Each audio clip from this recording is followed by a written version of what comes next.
고린도후서 1장 12절 마지막에 보면 이렇게 되어 있죠. 이것이 우리의 자랑이라 라고 얘기를 합니다. 바울이요. 제가 고린도전서를 말씀을 드리면서 제가 배경 설명을 드렸잖아요. 고린도 교회는 바울이 세웠던 교회입니다. 근데 굉장히 문제가 많았어요. 그래서 우리는 고린도 전서, 고린도 후서 이렇게 두 가지를 알고 있는데, 바울은 고린도 교회에 편지를 4번을 보냅니다. 4번을. 그래서 고린도전서에 보면 그 전에 보냈던 편지가 있어요. 뭐라고 써 있냐니까 근심의 편지 이렇게 표현되어 있고요. 그리고 고린도전서, 고린도후서 사이에 여기 보면 눈물의 편지 이렇게 표현되어 있습니다. 그러니까 지금 후대에게 전달된 거는 고린도전서랑 고린도후서 2개가 이렇게 전달되었지만 총 편지를 4번 보냅니다. 그런데 근심의 편지해서 편지를 보냈는데 고린도 교회에 그렇게 뭐라니까 영향력을 주지 못했던 것 같아요. 그 편지가. 그래서 고린도전서를 다시 보냅니다. 편지를.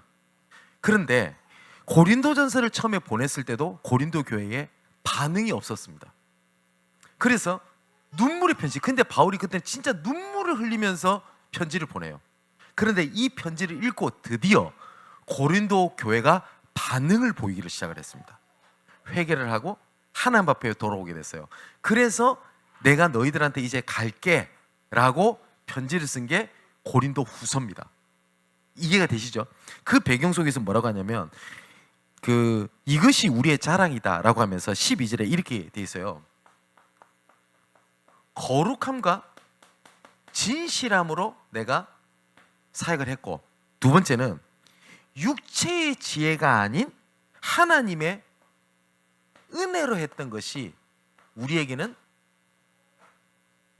자랑인데 우리의 양심이 이것에 대해서 증언한다 라고 얘기를 합니다. 그러니까 바울은 고린도 교회를 향한 하나님의 계획이 흔들리지 않는 기준이었어요. 그죠? 그래서 나중에 보면 바울이 이렇게 돼 있습니다. 13절에 보니까 오직 너희가 읽고 아는 것 외에 우리가 다른 것을 쓰지 아니하노니 너희가 완전히 알기를 내가 바라는 것은 너희가 우리를 부분적으로 알았으나 우리 주 예수의 날에는 너희가 우리의 자랑이 되고 우리가 너희의 자랑이 되는 그것이라. 그 내용 요 배경 속에서 얘기를 하는 겁니다. 너희가 지금 내 마음 좀 알아줬잖아. 그런데 하나님께서 역사하시는 그날은 더 잘 알게 될 거야. 그때 되면 너희가 내 자랑이 되고 내가 너희의 자랑이 될 때가 올 거다. 그러면서 15절에 얘기하죠. 내가 이 확신을 가지고 너희로 2번 은혜를 얻기 위하여 내가 너희에게 내가 이르렀다가, 그러니까 내가 2번이나 너희들한테 가기를 원했다라고 이야기를 합니다. 그러면서 바울이 되게 재밌는 얘기를 해요. 19절에 보면 이렇게 돼 있죠. 우리 곧 나와 실로아노와 디모데로 말미암아 너희 가운데 전파된 하나님의 아들 예수 그리스도는 예하고 아니라 함이 되지 아니하였으니 그에게는 예만 있느니라. 이게 무슨 말인지 이해되세요? 자, 다시 읽어볼게요. 뭐래요? 예수 그리스도는, 하나님의 아들 예수 그리스도는 아니요, 하나님의 아들 예수 그리스도는 예하고 아니라 함이 되지 아니하셨으니 그에게는 예만 있느니라. 이걸 쉽게 제가 풀어서 읽어드릴게요. 하나님의 아들 예수 그리스도는 아니요 라는 뜻으로 예라고 말씀하시는 분이 아니고, 그분은 언제나 예라고 대답을 하시는 분이다, 그 말입니다. 그러면서 20절에 이렇게 돼 있거든요. 하나님의 약속은, 자, 제목이기도 하죠. 하나님의 약속이 있을 거 아니에요. 약속은 그리스도 안에서 모두 예가 된다라고 얘기를 합니다. 그러니까 하나님의 약속은 그리스도 안에서 이루어진다라는 것을 이야기를 하는 겁니다. 그래서 우리가 항상 제가 그 얘기를 하잖아요. 예수 그리스도는 하나님의 방법입니다. 그래서 성경에 보면 이런 말이 되게 많이 나와요. 예수 그리스도 이름을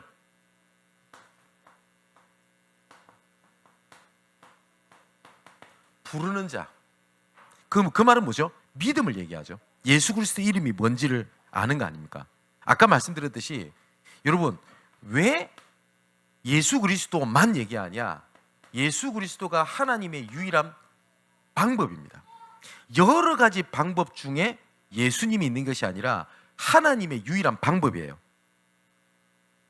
하나님의 유일한 방법.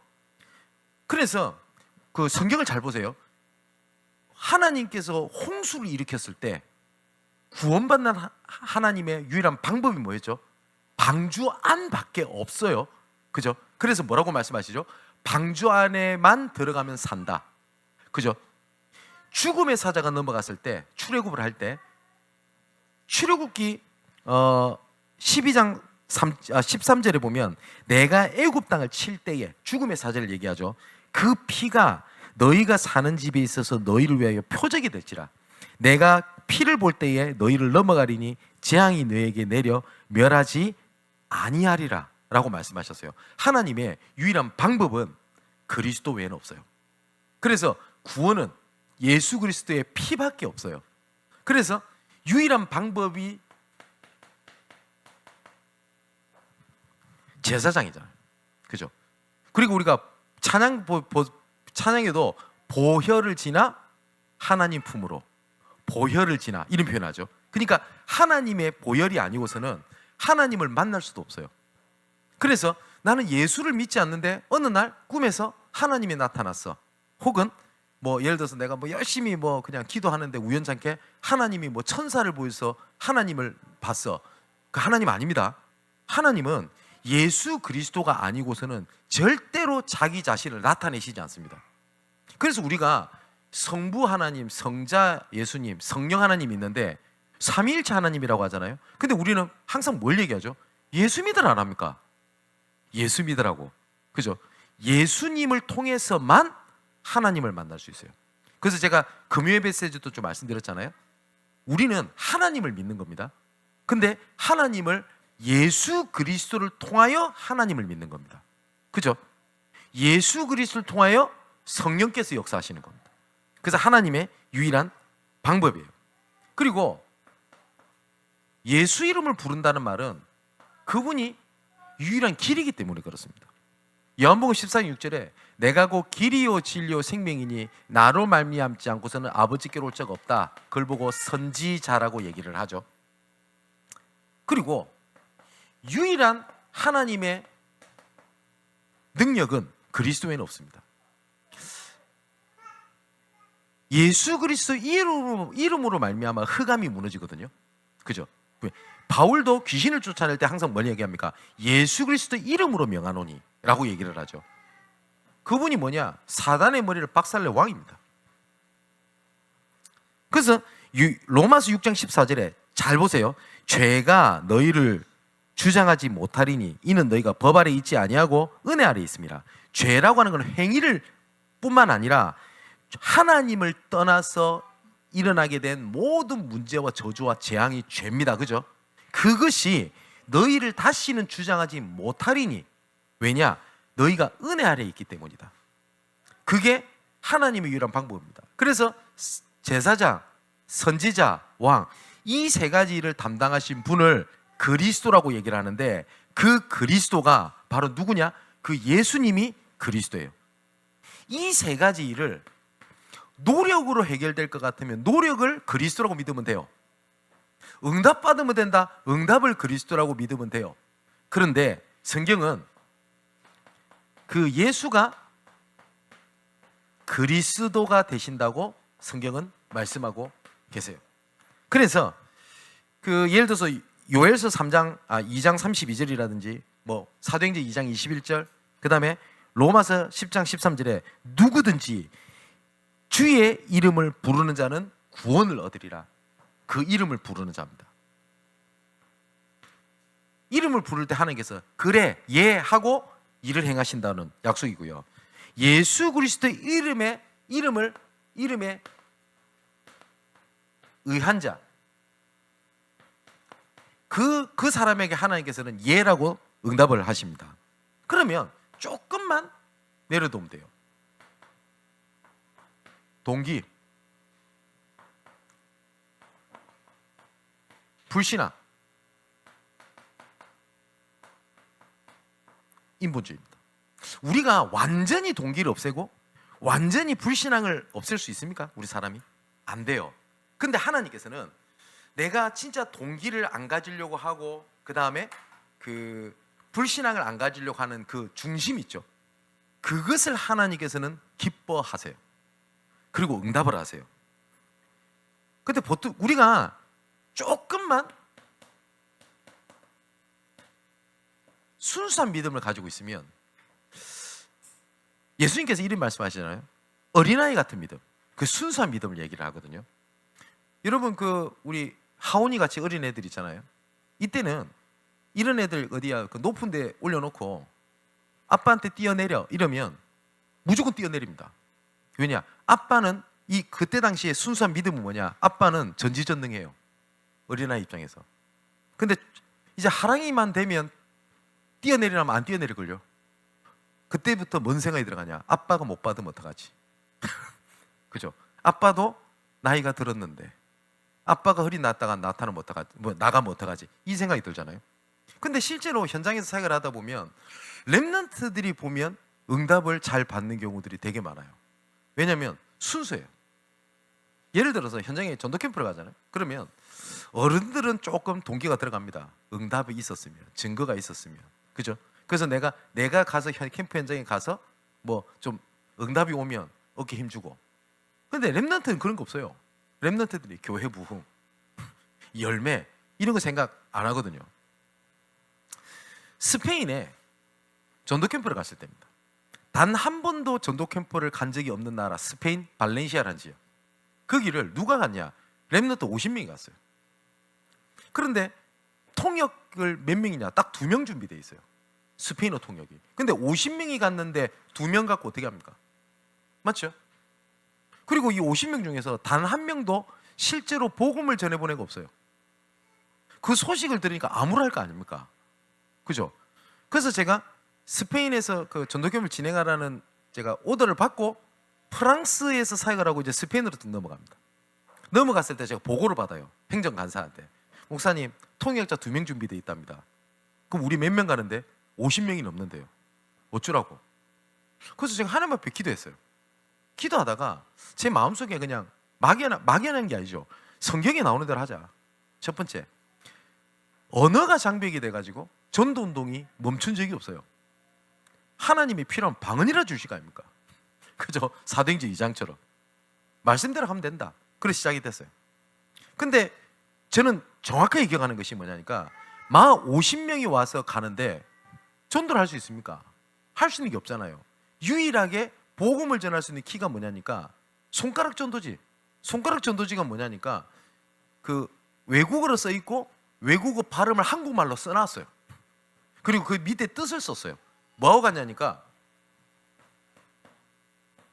굿모닝 이렇게 써 있으면 밑에다가 가로 열고 써놨어요. 굿모닝 이렇게. 그리고 열어가지고 안녕하세요. 혹시 이런 전도지 못 봤습니까? 이것을 가지고 현장에 들어가는 겁니다.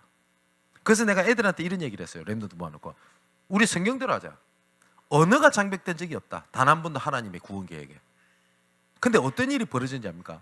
얘가 전도지를 두고 이랬다 가는 겁니다. 갔더니 어떤 노숙자 한 명이 2명이 있는데 한 노숙자는 자고 있고 한 노숙자는 말똥말똥 쳐다보고 있는 거예요. 그 우리 여자의 렘넌트인데 얘도 말똥말똥 쳐다본 겁니다. 왜냐? 둘이 통했어. 뭐가 통했냐? 스페인 거지는 한국 여자 처음 보고 한국 애는 스페인 거지 처음 보거든요. 서로 신기한 거예요. 그래서 얘한테 그 노숙자한테 전도지를 득 들이민 겁니다. 그랬더니 뭐라고 얘기를 하냐? 자기 그걸 모른다고. 그래서 이 렘넌트가 아이씨 이리 생각했대요. 뭐 믿음 갖고 가면 된다며. 근데 안 되네 하고 딱 돌아가려고 하는데 갑자기 멈춰 세우더니 자고 있는 노숙자를 깨운. 근데 알고 봤더니 이 자고 있는 애가 글을 안 해. 그래서 글을 아는 노숙자가 글을 읽고 글 모르는 노숙자가 그 복음 듣고 둘 다 예수 영접하고 그리고 그 주에 교회 등록했잖아요. 그 중에 한 사람이 스페인 발렌시아에 있는 그 교회 안수집사입니다. 감사하죠. 또 스페인 이제 마드리드에서 캠프할 때입니다. 열매가 하나도 없었어요. 맨 마지막 날 끝까지 하나님의 성령인도를 받아라 라는 말씀을 가지고 이리 보내놨더니 거기 참석했던 한 사람이 저를 찾아왔어요. 진 목사님, 저는 현장 안 갈랍니다. 그러길래 그럼 뭐 할 건데요? 피자 먹으러 간대요. 그래서 피자는 다 마치고 먹을 수 있고 내가 사줄 테니까 현장 가라고 갔어요. 그런데 그 스페인 말을 조금 할 줄 아는 랩너를 데리고 간 겁니다. 백화점 구경 갔어요. 또 전도하러 안 갔어. 그래서 전도를 끌고 있는데 그 뭐 매장에 이렇게 구경하고 있는데요. 스페인 그 점장이 물어보더래요. 당신 옆에 끼고 있는 건 뭐냐고. 그랬더니 전도지거든요. 줬어요. 이걸 쫙 읽더니 갑자기 이러대요. 이거 설명해 보라고 자기한테. 그래가지고 옆에 통역하는 애가 통역하라고 복음을 전하게 된 거예요. 그랬더니 이 영접하고 난 다음에 이분이 이 전도지 나 주면 안 되겠냐고. 왜 그러냐고. 내가 읽어보고 싶다고 계속. 기분 좋아진 거예요 이분이. 그랬더니 그 계속 나를 만날 수 있냐라고 물어보니까 이 한국에서 오신 분이 나 한국 간다고. 이랬더니 화를 내더래요. 나 예수 믿게 하고 네 한국 가면 어떡하냐고. 그랬더니 옆에 있는 렘넌트가 뭐라면 저 스페인 사는데 저라도 올까요? 이러니까 그 사람이 그럼 와야지. 그럼 온 거예요. 그분이 스페인 마리들 왕이양 교회 장로님이세요. 여러분 신기하지 않습니까? 그런 렘넌트들 특징 순수해요. 그죠? 근데 어른들은 피자 먹으러 간다 그거. 뭐 해보니까 안 되더라 하면서 나도 해봤다 그러잖아요. 그죠? 그것만 조금만 내려놓으면 돼요. 자, 그리고 그리스도에 의한다는 말은 무슨 말이냐? 골로새서 3장 17절에 보니까 뭐라고 돼 있냐? 또 무엇을 하든지 말에나 일에나 다 주 예수의 이름으로 하고 그를 힘입어 하나님 아버지께 감사하라. 그리스도에 의하여 해라. 맞죠? 또 요한복음 14장 13절 14절에도 뭐라고 돼 있습니까? 너희가 내 이름으로 무엇을 구하든지 네가 행하리니 이는 아버지로 하여금 아들로 말미암아 영광을 받으시게 하려 함이라. 내 이름으로 무엇이든지 구하든지 내게 구하면 내가 시행하리라. 그리스도의 뭡니까? 의한 자. 세 번째입니다. 그렇다면 그리스도의 이름을 아는 자, 부른다는 말은 그리스도의 이름에 의한 자, 그리고 그리스도 이름을 위하는 자에게 하나님께서는 뭐라고요? 예라고 대답하시고 일을 진행하신다는 약속입니다. 자, 그러면 하나님께서 성경을 잘 보면요, 성경을 쫙 여러 개 쓸 건데 하나님께서는 우리에게 일을 시키실 때 종종 하시는 표현이 있습니다. 뭐라고 말씀하시냐니까 내가 왜요? 내 이름을 걸고 내가 너한테 역사하겠다 이렇게 말씀하세요. 우리가 그리스도 이름을 위하여 움직일 때 하나님께서 뭐라고 말씀하시냐면 내 이름을 위하여 너에게 역사하겠다 이렇게 말씀을 하시거든요. 그럼 성경 구절을 잠 봅시다. 사무엘하 7장 13절을 보면 하나님의 말씀입니다. 이렇게 돼 있어요. 그는 내 이름을 위하여 집을 건축할 것이요 나는 그의 나라를 왕위를 영원히 견고하게 하리라. 여기 보니까 하나님이 하신 말씀입니다. 다윗 그가 내 이름을 위하여 집을 건축할 것이요. 그러면 다윗이 무엇을 위하여 성전을 건축했다고 했죠? 내 이름을 위하여. 그런데 열왕기상 8장 17절에도 이거는 솔로몬의 얘기입니다. 뭐라고 되어 있냐? 내 아버지 다윗이 이스라엘 하나님의 여호와의 이름을 위하여 성전을 건축할 마음이 있었더니. 자, 하나님의 마음과 다윗의 마음이 맞은 거예요. 그죠? 이때 하나님께서 아까 말했던 대로 그리스도 안에서 모든 것이 이해가 되나니. 좀 이해가 되십니까? 또 시편 23편 이거 잘 아시죠? 여호와는 나의 목자시니 내게 부족함이 없으리로다. 그 시입니다. 거기에 3절에 뭐라고 돼 있냐? 내 영혼을 소생시키시고 자기 이름을 위하여 의의 길로 인도하시는도다. 여기 보니까 하나님이 하나님의 이름을 위하여 의의 길로 나를 인도하신다라는 고백입니다. 자, 또 시편 106편 8절에는 뭐라고 고백을 하냐니까 그러나 여호와는 자기 이름을 위하여 그들을 구원하셨으니 뭐요? 우리를 구원하시는 것을 내가 너희를 위하여 구원했다라고 안 하셨어요. 하나님이 내 이름을 위하여 너희를 구원했다라고 표현하세요. 보세요. 그러면 하나님께서 내가 내 이름을 걸고 너희를 구원했어 라고 하는 일에 하나님의 이름을 위하여 구원하는 일에 선 사람을 하나님께 그냥 두실 것 같습니까? 절대로 그럴 리가 없어요. 그래서 하나님은 계속 말씀하십니다. 나의 이름을 위하여 이렇게 말씀하시고, 자, 또 볼까요? 143편 11절에는 자, 여호와여 주의 이름을 위하여 나를 살리시고 주의 의로 내 영혼을 환난에서 끌어내소서. 다윗의 고백입니다. 뭐라니까? 하나님, 나를 위하여, 내가 힘듭니다, 나를 살려주세요라고 기도를 안 하고요, 여호와의 주의 이름을 위하여 나를 살려주옵소서라고 얘기를 합니다. 주의 이름을 위하여. 무슨 말인지 아시겠죠? 자, 또 이제는 이사야로 넘어가 보겠습니다. 이사야 40장 9절에 뭐라고 얘기를 하냐? 내 이름을 위하여, 이 하나님의 말씀입니다. 내 이름을 위하여 내가 노하기를 더디할 것이며 내 영광을 위하여 내가 참고 너를 멸절하지 아니하리라.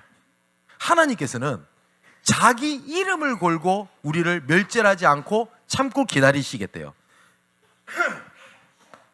또 에스겔 39장 25절에는 또 뭐라고 말씀을 하시냐니까, 내가 이제 내 거룩한 이름을 위하여 열심을 내어 야곱의 사로잡힌 자를 돌아오게 하며 이스라엘의 온 족속에 사랑을 베풀지라. 여기는 더 강하게 말씀하셨어요. 내 거룩한 이름을 위하여 열심을 내겠다. 여기 하나님이 뭘 말씀하시냐면, 내 이름을 걸고 내가 너를 구원할 거야, 내 이름을 걸고 너를 이끌 거야 라는 하나님의 보증입니다. 자, 이제 신약에 가서 딱 하나만 보면요, 로마서 1장 5절 6절에 이렇게 돼 있어요. 자, 보세요. 그로 말미암아 우리가 은혜와 사도의 직분을 받아 그의 이름을 위하여 모든 이방인 중에서 믿어 순종하게 하나니 너희도 그들 중에서 예수 그리스도의 것으로 부르심을 받은 자니라. 여기 보니까 예수 그리스도 이름을 위하는 자라고 돼 있거든요. 그럼 한번 생각해 보세요. 하나님께서 원하시는 거랑 그리고 내가 원하는 거랑 이게 하나가 될 때 하나님께서는 그냥 두시지 아니합니다. 여기에 성경에는 오늘 고린도후서 맞으면 뭐예요? 하나님께서는 예가 되느니라.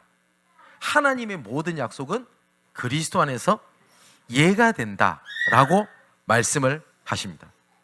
그래서 우리가 예수 그리스도 이름이라는 게 엄청난 거예요. 그래서 제가 몇 번 그 그림도 그려드렸잖아요. 디모데전서 2장 5절에 보니까 하나님과, 잘 보세요, 우리 사람 사이에 중보자, 연결을 짓는 분은 예수 그리스도 외에는 없어요. 여기에 어떤 것도 들어가면 안 돼요. 그걸 보고 뭐라고 그러냐? 이단이라고 얘기를 합니다. 왜 천주교가 틀렸냐? 하나님과 우리 사람 사이에 연결을 짓는 분은 그리스도밖에 없어야 되는데 여기 신부가 왜 들어갑니까? 그 뭐죠? 고해성사. 맞죠? 신부한테 가가지고 어디 골방 같은 데 짱박해가지고 왜 합니까? 그죠? 그리고 여러분, 제가 전도학교 때 그런 말씀 드렸잖아요. 간혹 가다가 이렇게 인사하시는 분 마음은 알겠습니다. 목사님, 제가 고민을 했는데 목사님 통해서 내가 이번에 응답받았습니다. 예, 여기에 목사 집어넣어도 안 돼요. 네. 그리고 목사님 통해서 응답받는다? 목사님 통해서 어떤 은혜를 받는다? 아니에요. 하나님과 우리 사람 사이에는 그리스도 외에는 없어요. 그래서 그리스도를 오직이라고 얘기를 하는 겁니다. 성경을 보면 자 보세요. 그 위에서 본 모습이에요. 아마 랩런트들은 지금 출애굽기 보고 있더라고요. 그럼 조금 도움이 될 겁니다. 성막을 위에서 본 거예요. 성막을. 여기 보면 성막 들어가는 길이 있어요. 여기 보면 일명 성막의 뜰, 이방인의 뜰, 기도의 뜰, 이렇게 그 뜰이 있습니다. 여기에는 뭐가 있냐면 하나님께 제사를 지내는 번제단, 그리고 하나님 앞에 번제를 드릴 때 정결케 하려고 물두멍, 그러니까 한마디로 말해서 목욕탕 같은 거, 이런 게 있어요. 여기는 아무나 들어갈 수 있어요. 어린아이들도. 그런데 들어가는 데가 한 군데 더 있습니다. 여기를 성소라고 합니다. 여기는 뭐가 있냐니까 뭐 금향로, 금촛대, 떡상, 우리가 아는 그 성막 있는 기구들 있죠. 요 안에 있어요. 그 여기는 다 떡상이라든지 뭐 뭡니까 금촛대라든지 다 의미가 있어요. 그때 그 얘기를 하려고 하는 게 아니고 한 군데 더 들어가는 데가 있습니다. 여기는 지성소라고 합니다. 지성소. 근데 이 지성소를 홍색, 청색, 자색실, 그러니까 세 가지 색깔의 그 실을 가지고 요렇게 꼬아가지고 천막을 만들었어요. 천막을. 그래서 이 천막을 위에서부터 아래로 쫙 이렇게 내리게 만든 겁니다. 그래서 요새 교회는 그렇지 않은데 옛날 교회 건물에 보면 뒤에 휘장 같은 거 있죠. 보면 청색, 자색, 홍색 실로 이렇게 해놓은 게 있습니다. 그게 지성소를 의미하는 형태로 했거든요. 솔직히 그거 잘못된 거예요. 근데 이 지성소 안에 뭐가 있냐니까 언약궤가 있습니다. 여기는 하나님의 임재가 임하는 곳이죠. 그런데 여기는 아무나 못 들어가요. 대제사장이 1년 딱 한 번, 다른 사람이 들어가면 죽어요. 그래서 구약 성경에는 모세가 들어갑니다. 아론이 들어가고, 그리고 그런 대제사장도 잘못하면 죽어요. 그런데 성경에 예수님께서 십자가에서 못 박혀 죽으시는 그 순간 지성소의 이 휘장이 위에서부터 아래로 쫙 찢어집니다. 그게 무슨 말이냐면 예수 그리스도로 말미암아 누구든지 다른 것을 통하지 않고 직접 예수 그리스도 앞에 하나님 앞에 올 수 있도록 만드셨다라는 그 말입니다. 구약 성경에는 선지자, 제사장, 왕을 통해서만 여기를 갈 수 있었다고요.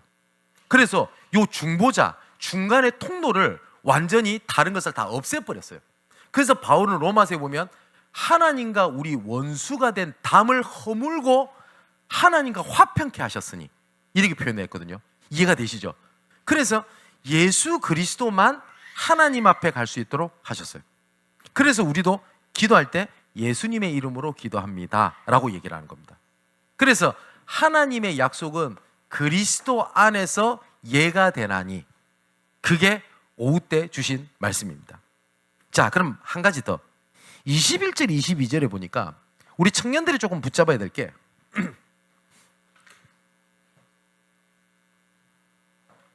자, 오늘 2부 때 많이 빠졌는데 말씀 놓치지 말아야 돼요. 요 보면 21절에 이렇게 돼 있습니다.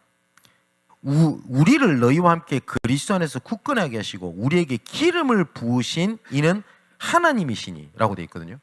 근데 성경에 보면 기름을 부었다라고 하는 것은 어떠한 임명, 하나님의 계획, 이런 말입니다. 이 기름을 부으신 이는 하나님이시니 그가 또한 우리에게 인치시고 보증으로 우리 마음에 성령을 주셨느니라 라고 되어 있습니다. 여러분, 기름 부음 받은 것을 여러분 되게 우습게 보면 안 돼요. 예를 들어서 우리가 기름 부었다고 할 때 너 오늘부터 목사해, 그렇게 하지 않거든요. 어떻게 하냐니까 모든 노예 있는 목사님들이 동의하에 최소 5분의 목회자들이 인정하고 안수를 합니다. 그걸 보고 기름 붓는다라고 얘기를 하거든요. 임명을 하는 거죠. 그래서 우리 장로님들 기억하시죠? 우리 권사님들. 네. 그 권사님들이 임명을 기름 붓는다고 얘기를 합니다. 그런데 이것을 우습게 보면 안 돼요. 그래서 내가 조금 힘들다고 목사 때리쳐버리고 좀 기분 좋고 할 만하니까 목사하고 그러면 됩니까? 아니죠. 그래서 기름 부음 받는 것을 경솔하게 만들면 안 돼요.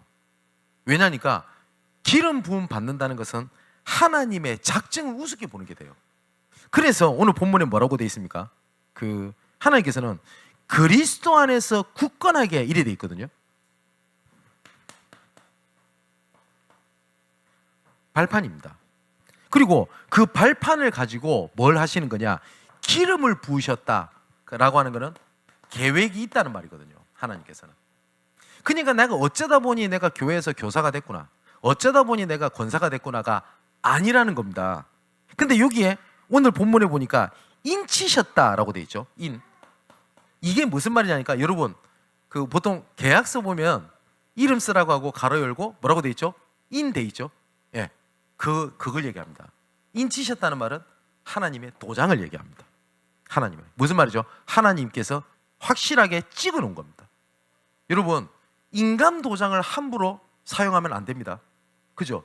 일반 도장은 아무나 하면 되지만 인간 도장은 인감증명서랑 인감도장이 맞아떨어졌을 때 이거는 엄청난 법적 효력이 있거든요. 함부로 쓰면 안 돼요. 그죠? 그 참고로 제 인감도장이 우리 재정부에 들어가 있는데 그 함부로 쓰시면 안 돼요. 그잖아요. 인치셨다라는 말은 하나님의 보증을 얘기하고요. 그 보증으로 하나님께서는 성령을 주신 거다. 그러니까 내가 너희를 결단코 버리지 않겠다.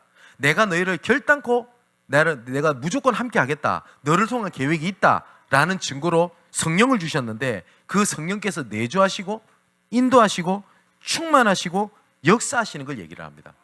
그죠? 그래서 우리 청년들이 조금 기억해야 될 것은 하나님께서 나를 부르신 그 계획, 나한테 맡기신 거 있죠.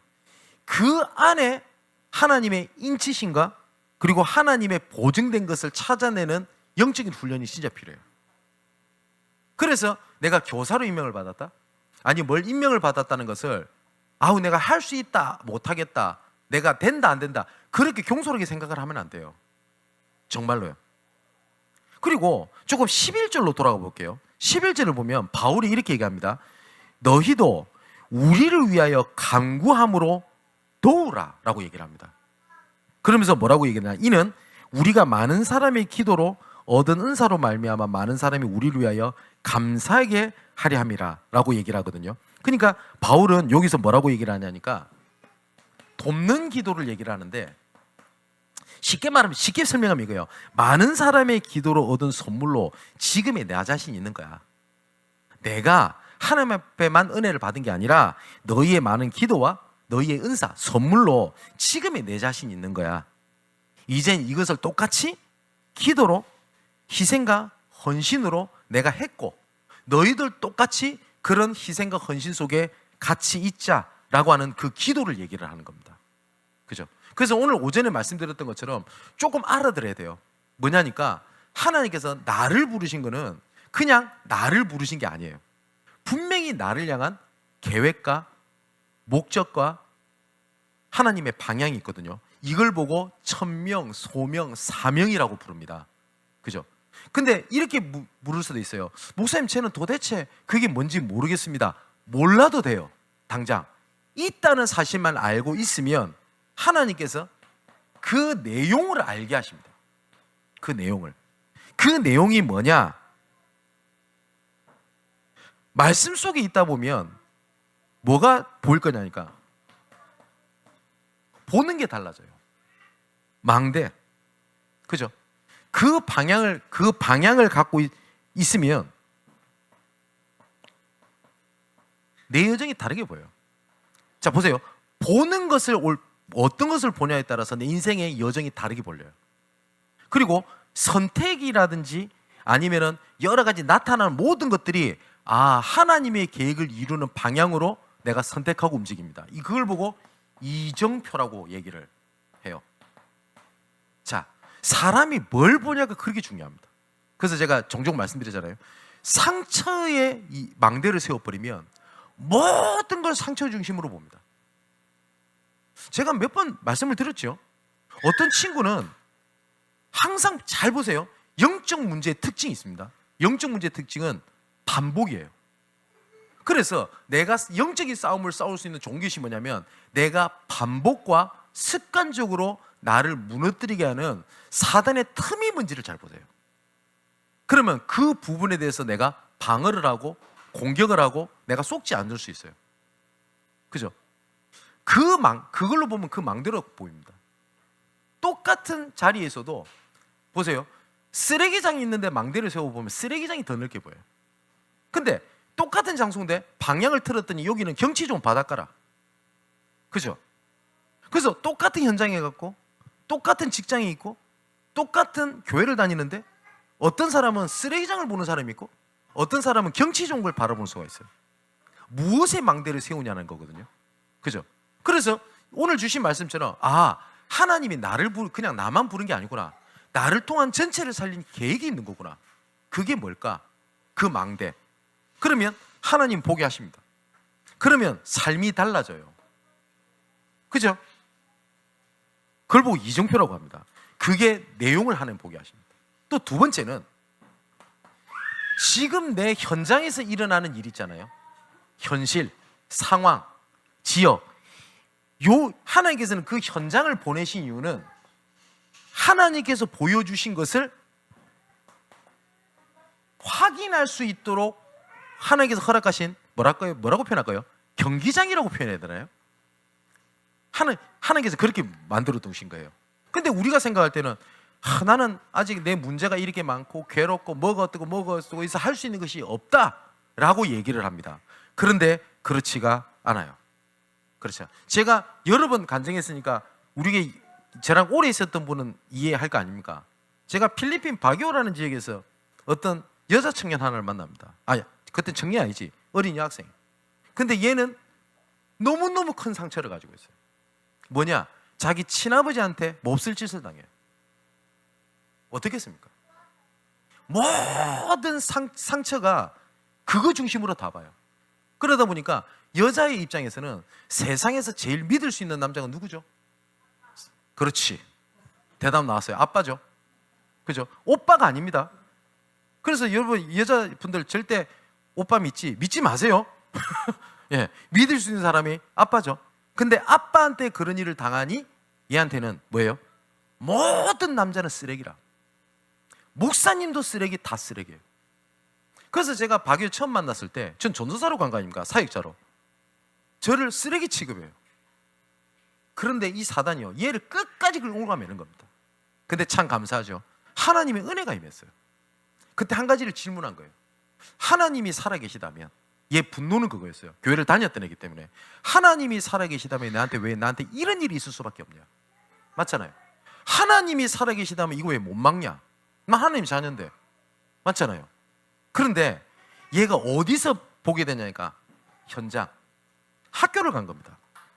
그런데 저는 모르겠습니다. 남자라서. 여자들이 보통 그러대요. 여자들 중에 예를 들어서 일명 바바리맨 그런 쪽에 피해나 여러 가지 이런 것을 경험을 했던 여자들이 그렇게 많다면서요. 네, 굉장히 많대요. 근데 그 작은 하나가 일평생 트라우마로 잡혀서 움켜쥘 수도 있단 말이에요. 근데 어느 날 친구들끼리 이런 얘기를 하는데 엄청 내가 동네 오빠한테 당했니? 얘기를 다 하더래요. 근데 그 얘기를 딱 듣는데 두 가지 생각이 들더래요. 첫 번째, 나만 그런 게 아니구나. 첫 번째. 두 번째는 그 말이 조금 우습게 들리더래요. 왜냐면 자기는 친아빠한테 당했는데. 그런데 그러면서 딱 집에 딱 미션홈에 돌아오는데 자기는 이 생각이 들더래요. 그 사람의 모든 친구들의 말이 이해가 되더래요. 이해를 할 수 있겠더래요. 왜냐? 자기는 더 엄청난 게 다가왔기 때문에. 그때 하나님한테 딱 뭐가 들어왔냐? 저런 애들을 살리라고 하나님께서 나에게 이 문제를 허락하신 게 아닐까? 보세요. 오늘 바울이 한 얘기가 똑같잖아요. 우리의 환난이 너의 환난 속에서 위로를 얻게 하며 우리의 어려움이 너희를 구원하기 위함이라. 나라는 기준을 봤었을 때는 왜 나한테 이런 일이 일어나지? 였는데 하나님의 계획을 기준을 보니 하나님께서 나를 그 분야를 쓰시려고 하는 거구나. 그래서 이 친구가 공부를 하기 시작합니다. 그래서 실제로 상담 쪽에 전공을 합니다. 그리고 상담을 지금도 하고 있고요. 이름은 제가 얘기 못 하겠습니다. 아마 이름 얘기하면 이 상담가를 알 사람 되게 많을 겁니다. 그래서 예원교회에서 핵심을 할 때 찾아왔어요. 찾아가지고 목사님 하면서 울어요. 그냥 우는 것은 슬퍼서 우는 게 아니라 그냥 여러 가지 만감이 교차하나 봐. 그래서 왜 울어? 이랬더니 목사님 저 이제 결혼해요. 그래. 그래서 결혼한 사람 데리고 왔는데 내가 아는 후배 전사를 데리고 왔어요. 네 이제 사모 되는 거냐고. 그렇다고. 그래서 저한테 뭐라 하냐면 목사님 주례를 좀 해달래요. 그때 제가 기껏해 30대 초반이었거든요. 야, 내가 아직까지 주례하기는 좀. 그랬더니 그럼 기도라도 해달라고. 얼마든지 기도할 수 있다고. 근데 이 친구가 지금도 상강계통 쪽에 있고요. 그런 친구들을 이 친구를 통해서 수많은 애들이 치유받고 살아났어요. 어떻습니까? 근데 이 사단은 이 현장을 어떻게 만들어요? 상처, 기억하고 싶지 않아. 모세 보세요. 애굽 땅에서 첫 번째 왕족이 있으면서 그 배경을 알았죠. 두 번째 히브리 민족의 고통을 알았어요. 그렇죠. 세 번째 레위 자손으로서의 언약의 흐름을 알았어요. 근데 자기는 가장 고통스러웠고 그리고 상처가 입었던 곳이 어디입니까? 애굽이에요.